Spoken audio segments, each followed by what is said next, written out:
21 berbasis tatanan di Balai Atika, teknik pengelolaan lingkungan sekolah. Kita awali dulu dengan membaca basmalah bersama-sama. Bismillahirrahmanirrahim. Yang selanjutnya untuk acara yang kedua yaitu doa yang akan dipimpin oleh Bapak Ustadz Aep. Kepada Bapak Ustadz Aep disilahkan. Assalamualaikum warahmatullahi wabarakatuh. Allahumma sholli wa sallim ala habibina wa syafiina wa karimina wa maulana Muhammad wa sallim wa radiyallahu tabaraka wa ta'ala kulli sahabati rasul ajmain. Bismillahirrahmanirrahim. Alhamdulillahirabbil alamin hamdan syakirin hamdan naimin hamdan yuafi ni'amahu wa yukafi mazidah. Ya Rabbana lakal hamdu kama yanbaghi li jalali wajhikal karim wa adim sultanik. Ya Allah, ya dal karamati dhahirati mubarakan, ya dan nikmati sabiqati mufarijan. Ilahi a'tina milkan mulkan aziman. Allahumma aghnina bil ilmi wa zayyina bil hilmi wa akrimna bit taqwa wa jamilna bil afiyah. Allahumma a'inna ala dzikrika wa syukrika wa husni ibadatik. Allahumma anfa'il bala wa khaydal hasidin minal insi wal jinni wasyayatin kama hafaital arwah jasati fatna min lisani maqwatihim kama hafata Muhammadur Rasulullah sallallahu alaihi wasallam min lisani maqwatihim wa jamil kufar rabbirhamhuma kama rabbayana shighara. Allahumma yassir umurana umur dunya wal akhirah. Allahumma yassir umurana umur dunya wal akhirah. Allahumma yassir umurana umur dunya wal akhirah. Rabbana hab lana min azwajina wa dhurriyyatina qurrata a'yunin waj'alna lil muttaqina imama. Rabbana dalamna anfusana wa illam taghfir lana wa tarhamna lanakunanna minal khasirin. Rabbana atina fid dunya hasanah wa fil akhirati hasanah wa qina adzabannar wa adkhilnal jannata ma'al abrar ya aziz ya ghaffar ya rabbal alamin. Wa sallallahu ala sayyidina Muhammadin wa ala alihi washabihi wasallam. Subhana rabbika rabbil izzati amma yasifun. Wassalamun alal mursalin walhamdulillahirabbil alamin bi barakatul Quran al-Fatihah. Daripada atau yang ingin dicapai daripada TDBA ini banyak sekali itu ya. Dengan minimal untuk lingkungan sekolah itu hijau ya, itu indah ya, itu diantaranya walaupun masih banyak yang lainnya. Ya, terima kasih Bapak Kepala Sekolah sudah memberikan penguatan dan tentu saja kita sudah bisa menyimak apa yang disampaikan oleh beliau adalah hal yang memang realistis kita lakukan 2 hari yang lalu. Hari ini menjadi hari ketiga. Saatnya kita mempraktekkan teori yang sudah diberikan oleh para narasumber 2 hari yang lalu untuk kita sama-sama melakukan tugas sebagaimana yang diarahkan oleh narasumber tadi. Kepada Pak Aris ini adalah termasuk orang yang bersama-sama dengan saya mendampingi kurikulum 2013 dan alhamdulillah beliau masih aktif di TDBA untuk kita sama-sama menyimak paparan beliau tentang teknik pengelolaan lingkungan sekolah berbasis permakultur. Dan Pak Binkin, jujur saya baru ketemu hari ini, belum begitu kenal, tapi saya yakin beliau punya kapasitas yang sama-sama harus kita simak apa yang disajikan oleh para narasumber. Untuk itu kepada Pak Aris dan Pak Binkin disilakan untuk melanjutkan. Terima kasih. Ini materinya itu bagaimana teknik pengelolaan lingkungan sekolah berbasis permakultur. Di hari pertama, kedua mungkin sudah disampaikan pula materi tentang bagaimana konsep dan desain pembelajaran. Hari ketiga dan keempat ini kenapa 2 hari mungkin karena banyak materi yang harus dikelola dalam mengatur lingkungan sekolah. Dan insya Allah 2 hari ini dari tim teknis desain pengelolaan lingkungan sekolah akan menyampaikan materi bagaimana mengelola media tanam, kemudian membuat pupuk dan membuat TPNG mungkin di hari ke-4 itu Pak. Jadi kalau dari istilah mungkin permakultur itu dari permanen Bu ya Pak ya. Permanen itu tetap mungkin ya, tetap ya. Sedangkan kultur itu, ada yang tahu apa kultur itu Bu? Budaya itu ya budaya ya.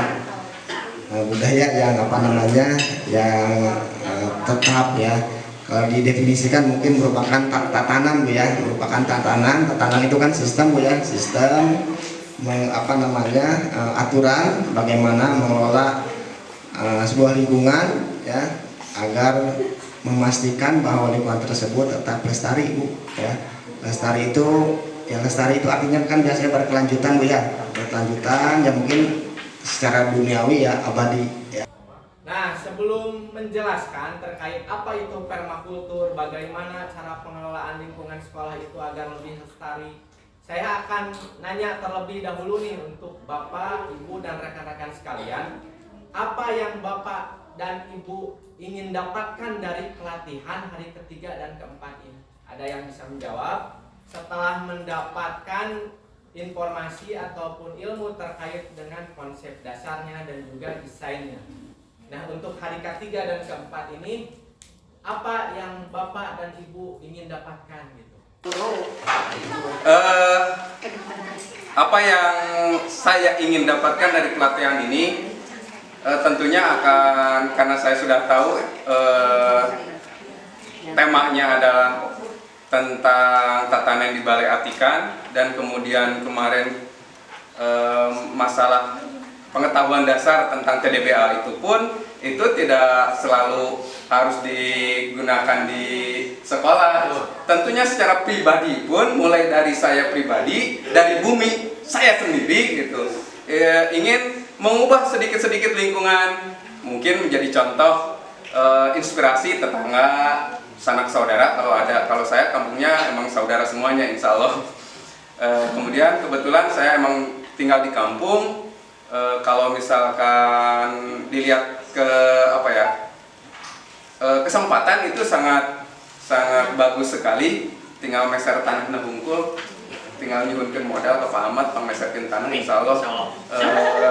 Keterampilan dari sini nanti ilmu-ilmu yang berhubungan dengan pertanian, mengolah sampah dan sebagainya, bahkan memanfaatkan untuk lingkungan itu sendiri, itu yang akan saya ingin dapatkan di sini. Bukan hanya sekadar kemarin teori-teori, lihat gambar-gambar, tapi kan hanya teori mah gampang sepertinya.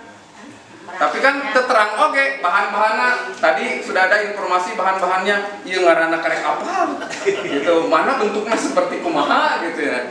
Nah, mudah-mudahan dengan ini, dengan praktek ini, sekalian langsung melihat bahannya seperti apa. Bisa jadi namanya keren, ternyata di saya banyak gitu. Kadang-kadang kan namanya segenu keren, kita ada pas nempok, eta mah loba di kampung gitu, seperti itu. Mudah-mudahan dengan praktek ketiga keempat ini langsung ke lapangan, lebih detail lagi, kemudian keterampilannya lebih terasah lagi, prosedur-prosedur pembuatannya lebih mantap lagi gitu. Bukan hanya sekedar teori, jadi bukan hanya meraba-raba lagi ketika nanti saya mencoba karena sudah punya teori dan punya pengalaman di sini di praktek ketiga dan keempat. Itu saja.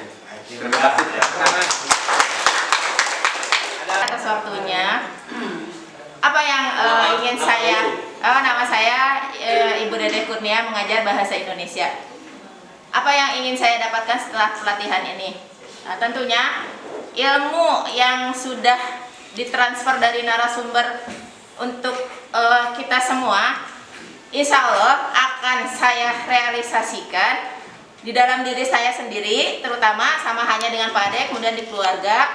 Kebetulan keluarga kami juga suka dengan menanam tanaman atau dengan pertanian gitu.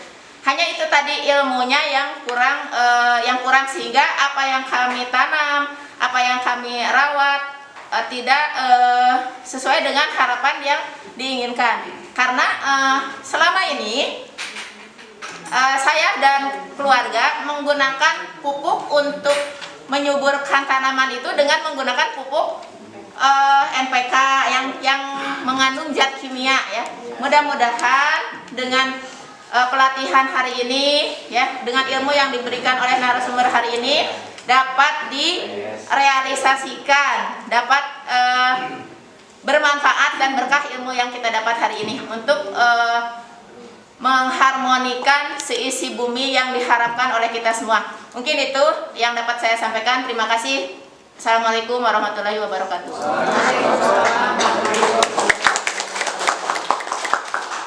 Betul-betul memberikan pencerahan buat kami peserta, dan tentu saja itu menginspirasikan diri kami sendiri untuk melakukan sesuatu yang diarahkan oleh narasumber. Nah, yang diinginkan saya pribadi nih, ingin tahu cara merawat tanaman yang benar.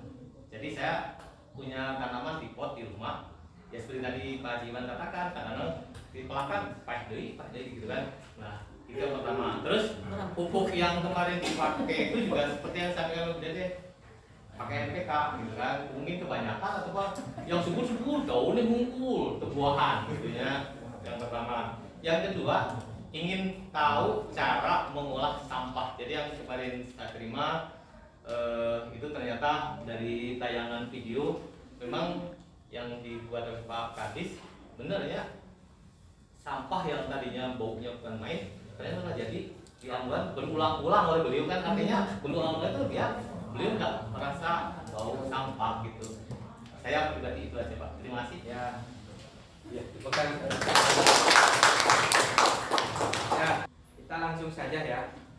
Nah, prinsip tatanan di Balai Atikan yaitu pertama ada berkeadilan, yang kedua berkelanjutan, yang ketiga berkearifan lokal. Berkeadilan, apa sih yang dimaksud dengan berkeadilan? Adil kadiri, adil kasasama, adil ka alamna. Itu yang dimaksud dengan berkeadilan dalam prinsip TDBA ini. Kemudian berkelanjutan, berkelanjutan harus seperti apa? Ya sustainable, closed loop, lingkaran tertutup.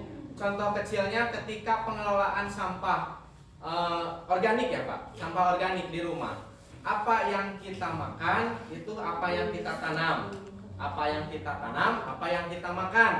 Nah, jadi ketika ada sampah yang hasil dari kita makan, yang terbuang, yang sisa, itu kita kembalikan lagi dengan proses-proses, misalkan fermentasi, kita uraikan dengan bantuan mikroba, kemudian kita kembalikan lagi ke alam. Dalam hal ini kita juga berbagi adil. Ketika kita sudah mengambil hasil dari alam, kita kembalikan lagi untuk alam. Seperti itu. Karena dengan sistem yang seperti itu nanti akan siklusnya itu berkelanjutan. Kemudian ada yang ketiga, berkearifan lokal. Ibu bapak kemarin sudah belajar tentang Pancaniti. Nah, itu yang digali dari nenek moyang suku Sunda asli kita di Jawa Barat. Di mana apa saja terkait Pancaniti tersebut? Inti hati,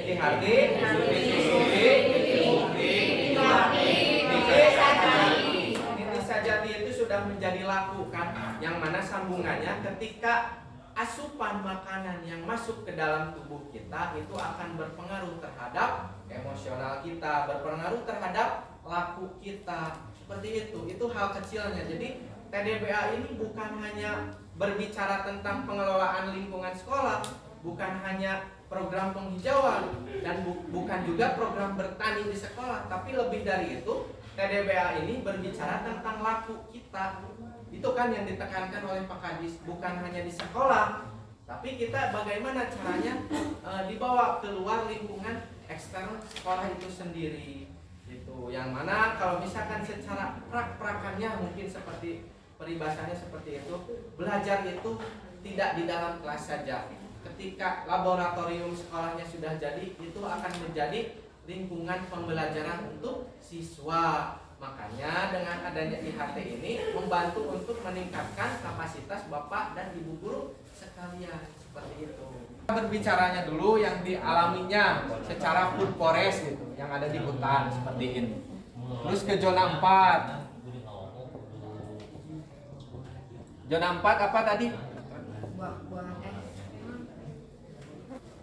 Tanaman buah mati dulunya.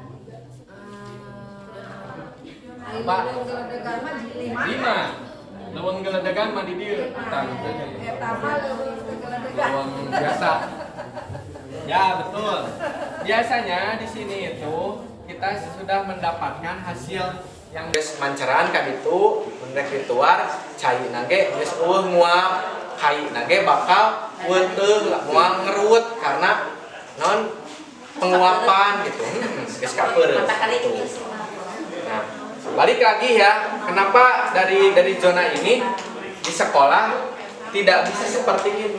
Karena denah sekolah itu identik tiap sekolahnya sendiri. Ada yang sampai zona 4, zona 3. Kalau misalkan diseragamkan seperti ini, itu akan sulit. Gitu. Jadi atas pahamnya zona-zona di sekolah, zona 0 teh namun di sekolah mah ruang guru, ruang kelas, ruang TU, ruang kelas. Tapi gaun seperti sentre ya, sentre atau apa itu yang iya. Gaun kayak apa? Talas yang Oh, sentre talas. Iya, yang kecil-kecil gitu. Nah, apakah itu pengaruh dari tanahnya atau saya menggunakan pupuk KPK itu loh yang biru KPK. yang biru-biru terus itu Pak yang saya tanda tanya besar, saya sampai gagal itu saya punya segenggam nggak jadi jadinya itu terus, padahal itu benih dari si Jukini tadi. Apakah harus dikawinkan dengan matahari? Gitu aja Pak, makasih.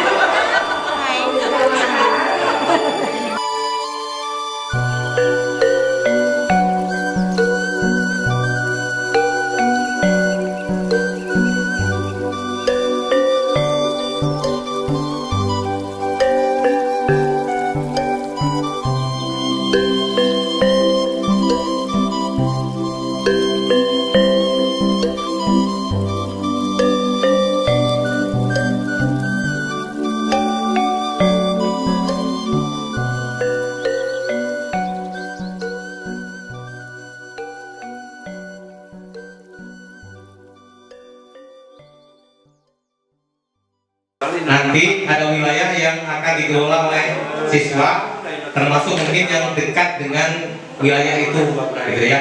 Jadi nanti ini teknisnya kita tuh seperti ini dulu untuk praktek saja hari ini. Setelah praktek hari ini nanti kita tinjau kembali supaya maksud saya siswa yang dikelola atau diampu oleh wali kelasnya itu juga bertanggung jawab pada kapling-kapling yang kakek kita sebutkan. Ini baru kapling 1 ya.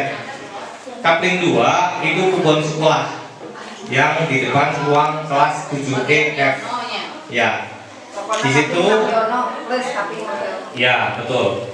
Biasanya dikelola oleh Pak Unang dan Pak Yono. Di sana tetap Pak Unang dan Pak Yono ada di sana.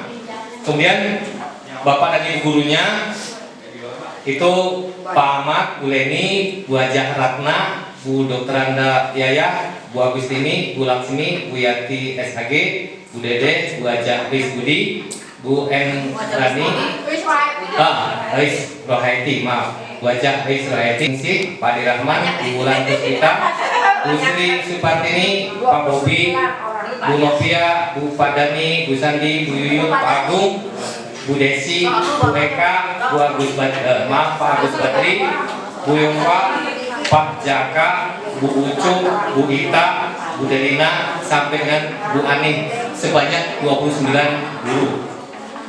Itu di kapling kebun sekolah sesungguhnya depan ruang 7E dan 7F. Kemudian kapling ketiga itu wilayahnya ada di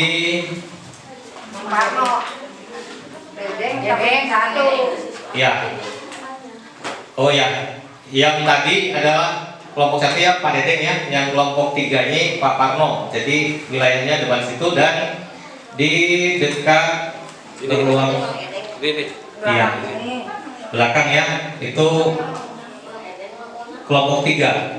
Kelompok 3 Bapak dan Ibu gurunya ada 9 orang juga. Ibu Teti Smiati, Bu Dini Siti Mardia, Bu Neng Lia, Bu Ratu, Bu Siti Rodia, Pak Jamaluddin, Pak Yusuf, Ibu Dr. Anda Hajah Cucu, Bu Devi. Itu ada 9 orang. Kemudian TU-nya ya. Nanti konfirmasi kalau sudah selesai diumumkan. Kemudian TU-nya Pak Sugi, Pak Haji Bambang, Bu Siti Nurbulan, Pak Dedeng, itu kan otomatis di kelompok 1 ya. Pak Sugi, Pak Haji Bambang, Bu Siti Nurbulan, Pak Dedeng, dan Pak Mulyana, itu kelompok 1. Kelompok 2 Pak Unang, kemudian Pak Mulyono, Bu Rini Aryani, Bu Sari, Bu Kotria, Pak Haji Dedi, Bu Rina, Pak Aceng, Pak Ustadz Aep, Pak Haji Iwan Mahyudin, kelompok 2. Kelompok 3-nya hanya Bu Ika Mustika dan Pak Parno. Jadi nanti tebunya Pak Parno biasa yang sudah mengelola lokasi itu ditambah Bu Ika dan Pak Pipin. Jadi tebunya di kelompok 3 hanya Bu Ika dan Pak Pipin serta Pak Parno yang memang sudah menguasai wilayah itu sehari-harinya.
akan dengan tertib. Kelompok 1 melaksanakan kegiatan dengan planning, kelompok 2, kelompok 3 juga begitu. Semangat terus.